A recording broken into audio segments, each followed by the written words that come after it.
नमः पार्वती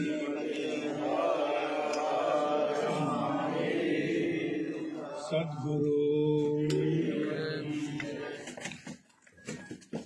सद्भावना ट्रस्टना प्रमुख श्री मंत्री श्री बधा ट्रस्टी भाईओ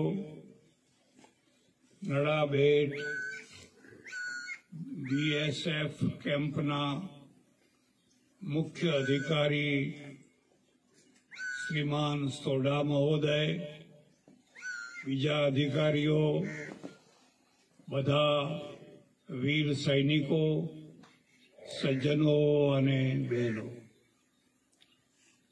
प्रवचन तो करवानी कोई बहु जरूर लागती नहीं पण छतां तमारो आग्रह छे तो बे शब्दों बोलूं छुं। गुजराती समझ में आएगी? आएगी बहुत बढ़िया। जीवननी करोड़रज्जु आजीविका है।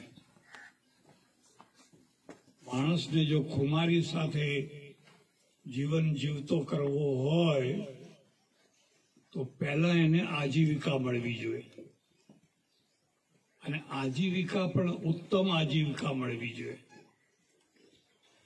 तमारी पासे बधु होय पण तमे आजीविका न करी शकता हो तो तमे लाचार थई जाओ, पराधीन थई जाओ। सौथी मोटामां मोटुं दुख छे ए लाचारीनुं छे अने मोटी लाचारी रोटीनी छे, रोटलानी छे। जेनो रोटलो पराधीन होय, जेनो ओटलो पराधीन होय ये माणस खुमारी पूर्वकનું जीवन जीवी શકે नहीं। એટલે खुमारी भर्યું जीवन जीवવું હોય तो સૌથી પહેલી શરત છે કે વ્યક્તિને સારામાં સારી આજીવિકા મળવી જોઈએ। પણ આજીવિકાની સાથે કેટલાક અનિવાર્ય તત્વો જોડાયેલા છે। સૌથી વધુમાં વધુ આજીવિકા શ્રમજીવીઓની છે। श्रमजीवी है जो मेहनत करनारा माणसों है ये नीचेनो पायो है, नीचेनु फाउंडेशन है। सौथी वधुमां वधु श्रमजीवीओ श्रमना द्वारा आजीविका करता होय छे। पण श्रमजीवी है गमे एटलो परसेवो पाड़े पेट भरे रोटलो मळे ने एथी वधारे कई ना करी शके। मेहनत करीने तमे अंबाणी ना थई शको, मेहनत करीने कोई टाटा के बिरला ना थई शके। कोई माणस ઈચ્છે કે હું પરસેવો પાડું અને હાજ પડતા પડતા અંબાણી થઈ જાઉં, અંબાણી ના થવાય। શ્રમજીવી એ શ્રમજીવી છે। તો શ્રમજીવીના આપણી જીવન જિંદગી છે પિરામિડ જેવી આમ ત્રાસી છે। એના ઉપર જે આવે છે એ બુદ્ધિજીવી આવે છે। બુદ્ધિજીવી કલમથી જીવન જીવતા હોય છે। કોઈ ઓફિસમાં ક્લાર્ક હોય, કોઈ લેખક હોય, કોઈ લખવાનું કામ કરતા હોય તો શ્રમજીવી કરતા કલમજીવી છે એનું સ્ટાન્ડર્ડ થોડું ઊંચું હોય છે। એ પરસેવો ના પાડે પણ પગાર વધારે લે। मिल मजूर करता शिक्षक नो पगार वधारे होय। शिक्षक परसेवो ना पाड़े पण ए बुद्धिजीवी छे, कलमजीवी छे। एना उपर जे छे फरी एक वर्ग आवे छे अने ए वर्गनुं नाम छे शौर्यजीवी। ए मेहनत करीने नथी जीवतो, एनी पासे कलमनुं पण बळ नथी पण बहादुरी छे, शौर्य छे, शौर्य छे। अने आ शौर्य बधानी पासे नथी होतुं। बधा माणसोने मजूर तो बनावी शकाय, बधा माणसोने कदाच शिक्षके बनावी शकाय, बधा माणसोने कदाच क्लार्क पण बनावी शकाय, પણ બધા માણસોને સૈનિક ના બનાવી શકાય। સૈનિક તો જન્મજાત ગુણ હોય છે, જન્મજાત ગુણ હોય છે. તમે જંગલમાં જઈને જોજો, જો તમે ડિસ્કવરી જોતા હોવ, નેશનલ જીઓગ્રાફી જોતા હોવ, તો જોજો એમાં. મારે તો ઘણી વાર આફ્રિકા જવાનું થયેલું, અને હું જેટલી વાર જઉં એટલી વાર જંગલ જોવા જરૂર જઉં. સાથે ગાઈડ હોય અને હું પૂછું કે આ જંગલમાં હરણો કેટલા છે? 10 લાખ જુદી જુદી જાતના, જુદી જુદી કેટેગરીના 10 લાખ હરણા છે. ઓહો, જ્યાં જોવો ત્યાં હરણા હરણા હરણા હરણા. સિંહ કેટલા છે? મને કે 700. 700 સિંહ? મને કહે સિંહ 700 છે, હરણા 10 લાખ છે. હરણા રાજ કરે છે કે સિંહ રાજ કરે છે? મને કે હરણા રાજ કરતા હશે, સિંહ જ રાજ કરે. તો જે લોકો અહીંયા સફારી જોવા આવે છે, એ હરણા જોવા આવે છે કે સિંહ જોવા આવે છે? મને કે હરણા તો બધા જ્યાં જોવા ત્યાં ઢગલા બંધ છે, સિંહ જોવા આવે છે. તમે સમજી શકો છો, સિંહ 700 જ હોય, હરણા 10 લાખ હોય. પણ એ 700 સિંહ છે, એ 700 સિંહ આખા જંગલ ઉપર ત્રાણ પાડે ને આખું જંગલ ચૂપ થઈ જાય. કારણ કે એનામાં શૌર્ય છે, બહાદુરી છે, વીરતા છે. અને આપણે ત્યાં પ્રાચીન કાળનો આ નિયમ છે, વીર ભોગ્યા વસુંધરા, વીર ભોગ્યા વસુંધરા. બધી વીરતાનો જ ઇતિહાસ છે, બહાદુરીનો જ ઇતિહાસ છે. પણ મેં જેમ શરૂઆતમાં કહ્યું એમ, જન્મજાત વીરતા હોય છે. બધામાં વીરતા નથી હોતી. બધામાં દાપણ હોય, અક્કલ હોય, બુદ્ધિ હોય, બીજું બધું હોય, પણ શૌર્ય તો કોઈ કોઈમાં હોય. પણ શૌર્યની સાથે મુત્સદ્દીગીરી હોય તો એ સોનામાં સુગંધ ભર્યું કહેવાય. આ બે મુદ્દા યાદ રાખજો. વીરતા અને મુત્સદ્દીગીરી આ બંને બહુ સાથે નથી રહી શકતા. એટલે ચંદ્રગુપ્ત મૌર્ય છે, એમાં બહાદુરી છે, એ દિગ્વિજય કરે છે, બહાદુરી છે. પણ મંત્રી છે એ ચાણક્ય છે. ચાણક્ય તલવાર નથી ફેરવતો, તલવાર ચંદ્રગુપ્ત ફેરવે છે.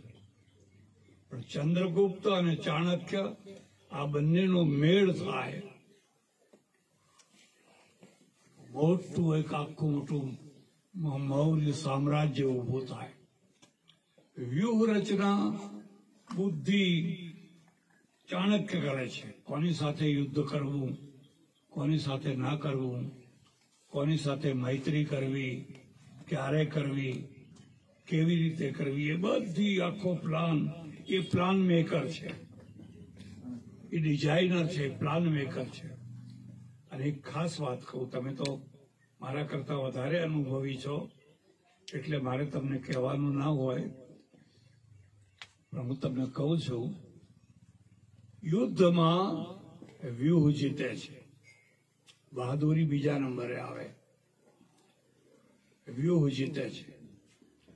વ્યૂહ બનાવનાર તંબુમાં બેઠો હોય છે, કંપની વાળા બોર્ડર ઉપર લડતા હોય છે.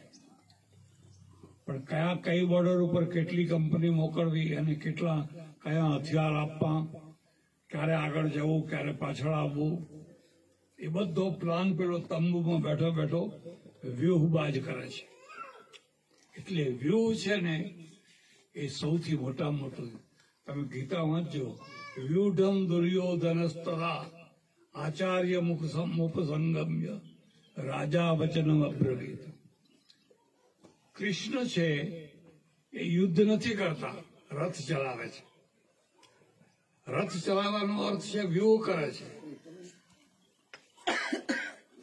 रथ चलाने का मतलब है वो व्यूह बनाता है, प्लान बनाता है. अगर उनको प्लान बनाना नहीं आता है, सैनिक मर जाएंगे, सेना हार जाएगी। इसलिए व्यूह बनाने वाला जो है वो सबसे बड़ा है, सबसे मोटा है। तो ये दो है, एक युद्ध करने वाला सूरवीर है, शौर्य वाला चंद्रगुप्त है, और व्यूह बनाने वाला जो है वो चाणक्य है। वो ऑफिस में बैठा बैठा व्यूह बनाता है। एक दूसरी बात आपको मैं कहूं, हमारे यहाँ प्राचीन काल में बहुत बड़ी गलतियां हुई। आपको अच्छा नहीं लगेगा, लेकिन मैं आपको कहता हूं, जब भी युद्ध होता है राजा हाथी पर बैठ के निकलता है और हाथी को श्रृंगारते हैं सोना चांदी से। सामने वाले को पता चल जाता है कि यह राजा है। अगर राजा मर गया, हार गया, सारी सेना भाग जाएगी। सारी हेमू इस प्रकार आ रहा था। हेमचंद्र जो बड़ा सेनापति था, वो आंख में तीर लगा और लुढ़क गया। पूरा जीत की पराजित में, विजय पराजय में बदल गया। अंग्रेजों की खासियत देखो, अंग्रेजों का सेनापति बॉर्डर पर नहीं जाता है, वो तंबू में बैठता है। वो तो दिल्ली में बैठता है, दांतीवाड़ा में बैठता है, और वहां बैठा बैठा बैठा वो व्यूह बनाता है। अगर सेना हार भी गई तो देश नहीं हारता है, उतनी टुकड़ी हारती है, वो पीछे आ जाती है, कैचअप हो जाते हैं या सरेंडर हो जाते हैं। लेकिन और तो बाकी है, बहुत दूसरी टुकड़ियां और बहुत बाकी है। यहाँ तो राजा ही हार गया, राजा ही मर गया, सब मर गए। ये दोनों में फर्क है। पश्चिमी जो युद्ध पद्धति है और हमारी जो राजपूत पद्धति थी, जब राजा हार गया तो फिर दो गलतियां और होती है। कारण सब केसरिया करके सब खत्म हो जाते हैं। केसरिया करके बहादुरी है, कोई छोटी बात नहीं है, लेकिन रॉयल ब्लड खत्म हो गया। रॉयल ब्लड खत्म हो गया।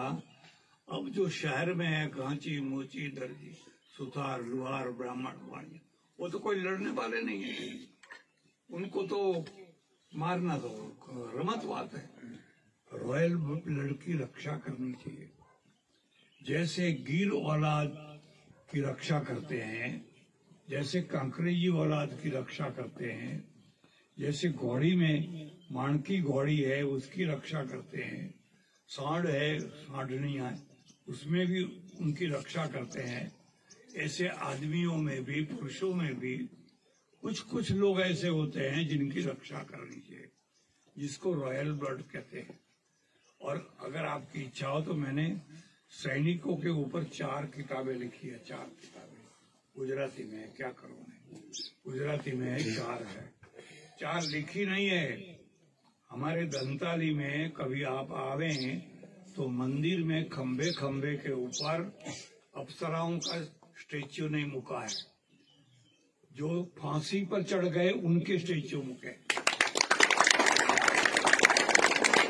जिन लोगों ने देश के लिए फांसी का तख्ता स्वीकार किया उनके स्टेच्यू मुके। और यहाँ ऊंझा में भी अभी मंदिर तैयार हो गया है। जिनको परमवीर चक्र मिला है, जिनको महावीर चक्र मिला है, ऐसे लोगों के स्टेच्यू मुके। देश के लिए खत्म हो गए। चांदपुरी कुलदीप सिंह चांद बॉर्डर पर 120 सैनिक थे, सामने 3000 थे, फिर भी उन्होंने कहा मैं पीछे नहीं हटूंगा, और उन्होंने सबको रोक दिया। 45 टैंकों का खात्मा कर दिया बॉर्डर। चांदपुरी का स्टेच्यू मैंने मुका है, उनको भूलना नहीं चाहिए। ऐसे ही तवांग में, तवांग चाइना बॉर्डर में मैं पहले गया था, तो उसके पहले कोई नहीं गया था। मैं कहा मुझे तवांग जाना है। और तवांग में जसवंत सिंह 72 कलाक तक उसने चाइनों को, एक अकेले 72 कलाक तक उसने रोके रखी थी। उसका स्टेच्यू मैंने मुकाया। उसने कहा मैं मर जाऊंगा, पीछे नहीं हटूंगा।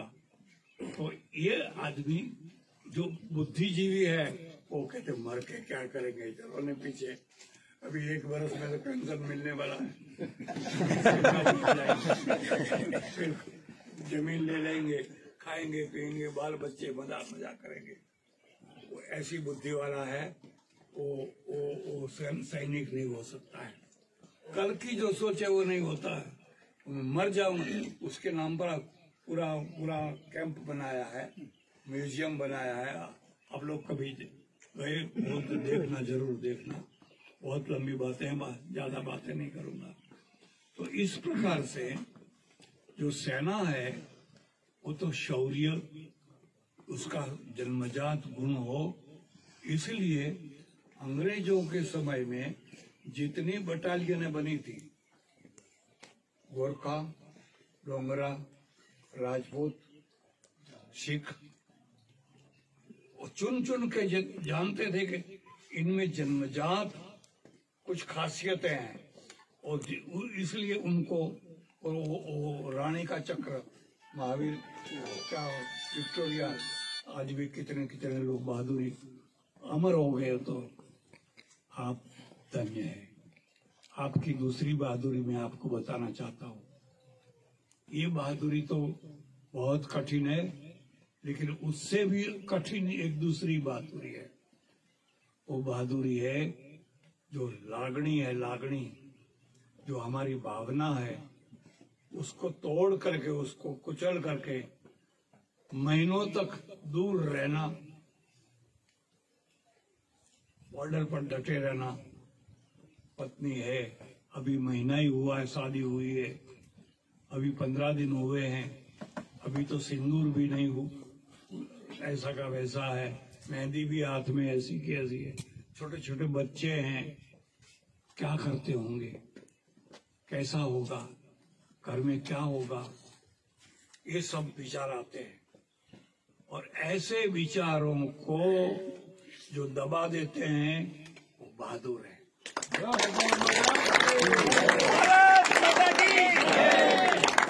वो वीर है, ये महावीर है। वीर बनना फिर भी सरल है, महावीर बनना बहुत मुश्किल है, बहुत मुश्किल है। मेरे बीवी बच्चे जो कुछ हैं, लेकिन अभी मेरे सामने एक ही है, मेरा देश, मेरा देश, मेरा देश।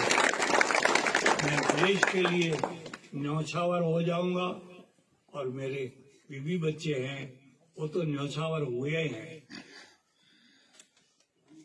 जो राजपूतानी है वो तो जिस दिन शादी करती है उस दिन ही निश्चय करती है कि मेरा सुहाग का तो कोई ठिकाना नहीं है।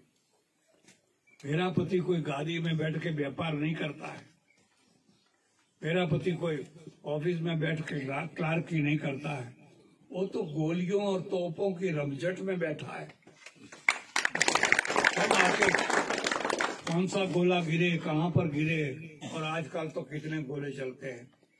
और उसका एक पाँव जमीन में है और दूसरा स्मशान में है, एक जमीन में है, एक दूसरा स्मशान में है।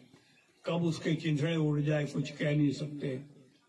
कभी ऐसा भी हो सकता है उसका देह भी हमारे हाथ में ना आए, इतने टुकड़े टुकड़े भी हो जाए, कुछ कह नहीं सकते। तो अभी क्या हुआ, तो अभी क्या हुआ, मैं जीऊंगी और मेरा बच्चा भी उसी लाइन में चलेगा। मैं बच्चे को भी कहूंगा तुम भी सैनिक बनो, तुम भी तुम्हारे बाप का नाम रोशन करो। इसको राजपूतानी कहते हैं। तो इस प्रकार से आपकी ये दो बहादुरी है, एक वीरता है, एक महावीरता है, आप कर रहे हैं।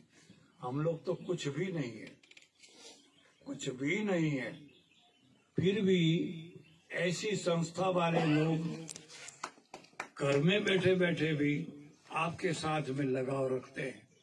हमारे सैनिक, हमारे, आप अकेले नहीं हैं, हम हैं, पीछे हैं। हमको तलवार चलाना नहीं आता है, हम लड़ नहीं सकते हैं, लेकिन हम आपको औत तो दे सकते, टेका तो दे सकते, टेका तो दे सकते। इसलिए ऐसे लोग भावना को पूरा करते हैं। हम मिठाई खा तो क्या हो गया, दिवाली तो सब आती, सब हमारे तो मिठाई खाने का हर एक त्योहार में कुछ न कुछ मिठाई बनती है, और दिवाली तो खास करके मिठाई का ही त्योहार है। लेकिन हम 5 पकवान खाएं, इसमें कुछ नहीं है। हमारे सैनिकों का विचार करो, सैनिकों का परिवार का विचार करो, उन लोगों पर क्या बीतती होगी। जैसे इन्होंने कहा धूप लग रही है, चलो एयर कूलर दे दो, साइकिल नहीं है साइकिल दे दो, ये जरूर है ये दे दो, ये तो कर सकते हैं। इस प्रकार से सद्भावना ट्रस्ट जैसे ट्रस्ट आपके साथ में है, हम लोग भी आपके साथ में हैं। आप तो हमारा सौभाग्य है कि गुजरात की बॉर्डर पर आए हैं। गुजरात की बॉर्डर में भी ये नड़ेची माता है, ये नड़ेची माता हाजरा हजूर है। विश्वास करना। इसके जैसे तनोट माता, वहाँ कितने गोले गिरे थे, वो सब गोले ऐसे ही पड़े हुए, आज भी ऐसे ही पड़े हुए। ऐसे नड़ेची माता है, सामने पाकिस्तान है, बिल्कुल पाकिस्तान है।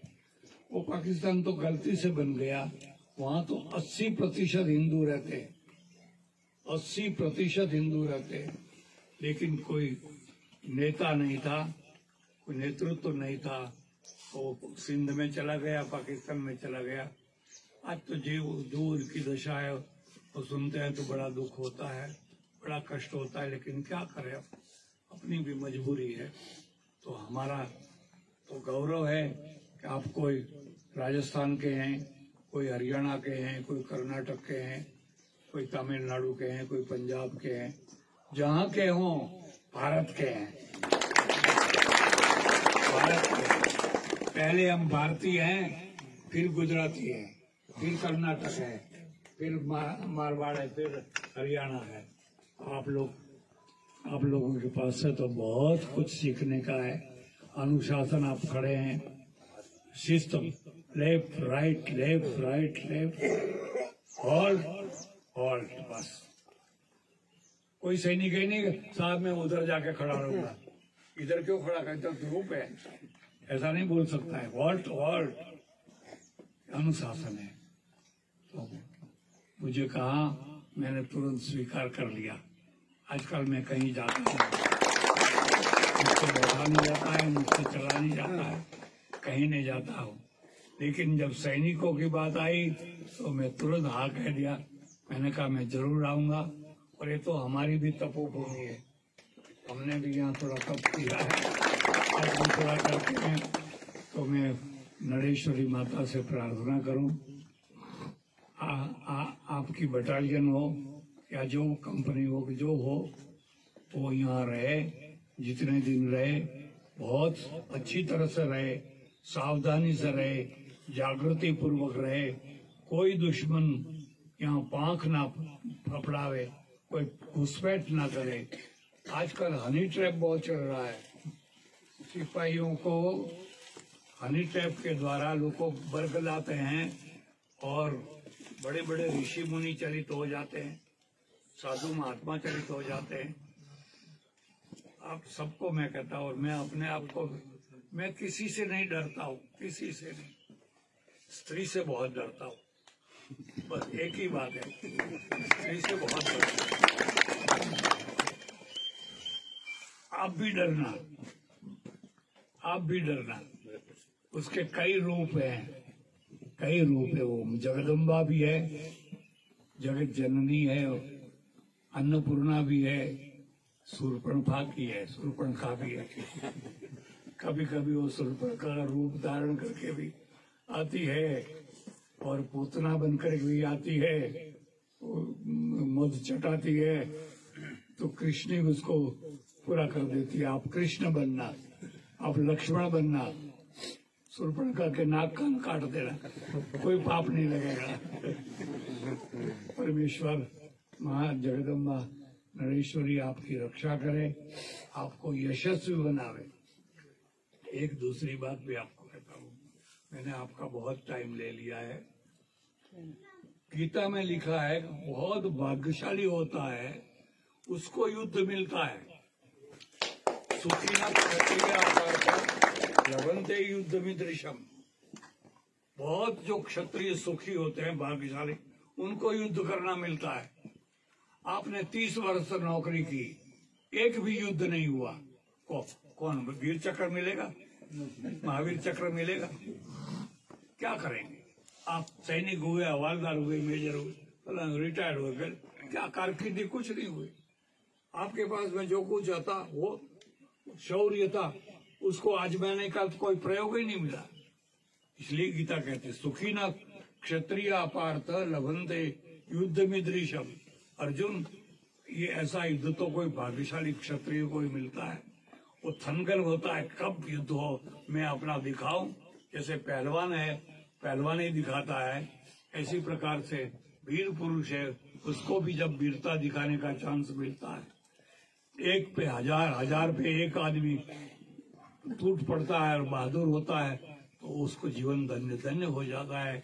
आप यशस्वी बने, आपकी माता जी रक्षा करे और आप अच्छी तरह से देश की रक्षा करें, यही प्रार्थना। मैं आप लोगों के दर्शन करके अपने आप को धन्य धन्य समझता हूँ। आभार, धन्यवाद।